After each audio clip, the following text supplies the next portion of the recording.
Տևորներ ջան, եկել եմ ցույց տալու մեր տեղական բիբարները եւ տոպկեր տեսակի բիբարները, հիշում եք, սրանց մասին ես ձեզ բարբերաբար տեղեկացնում եմ, բարբերաբար տեսանյութեր եմ նկարում։ Ահա, եկել եմ ցույց տամ, որ տեսնեք, արդեն բոլորը, որոնք բարձրացել են, որոնք շիվեր ունեն, բոլորը արդեն թելերը գցված են։ Օդափոխության համակարգը շատ լավ է։ Այս պահի դրությամբ երեկոյան ժամը 6-ն է, որ նկարահանումներ եմ անում, տեսեք, որ պատուհանները ամբողջությամբ բաց են։ Սա օգնում է, որ բույսերը առողջ մնան, ջրել են ու պատուհաններն էլ բաց են թողել, որ խոնավությունը չմնա մեջը եւ հիվանդություններ չառաջացնի։ Մի քիչ առաջանանք, տեսնենք ինչ վիճակում են բույսերը։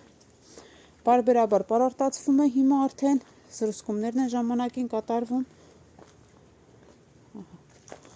Տեսեք, որ պտուղները որքան առողջ եւ որքան լավ են այստեղ լինում։ Հիշում եք, որ նախորդ տեսանյութում ձեզ ասում էի, որ պտուղները այլ մեթոդով կապելիս մնում են արանքները, իսկ այստեղ տեսեք, բոլոր պտուղների համար կա առանձին տարածք, կա առանձին հնարավորություններ, այսպես ասած, որպեսզի ամբողջ բերքը, ահա, ինչպես տեսնում եք, ամբողջ բերքը կարողանա լավ ու լիարժեք զարգանալ, որևէ մեկը չի մնում այսպես շվերի արանքները եւ խնդիրներ չի առաջացնում։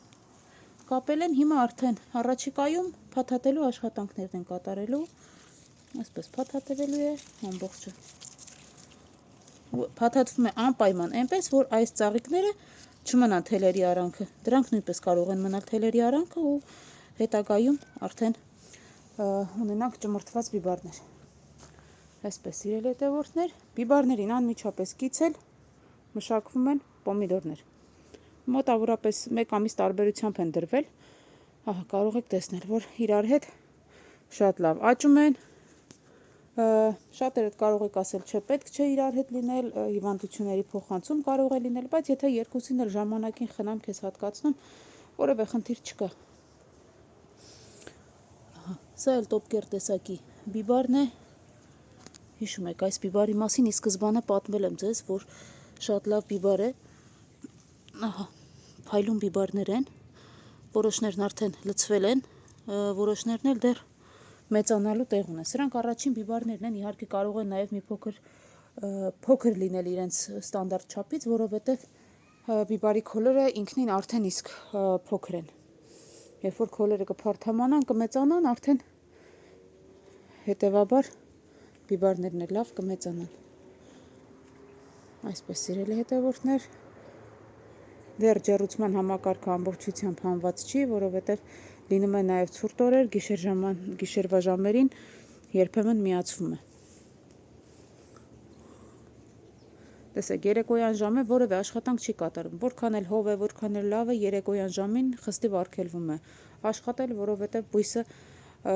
կարող է վնասվել, այդ խոնավությունը մնալ մեջը ու արդեն հետագայում հիվանդությունների առաջացման պատճառ դառնալ։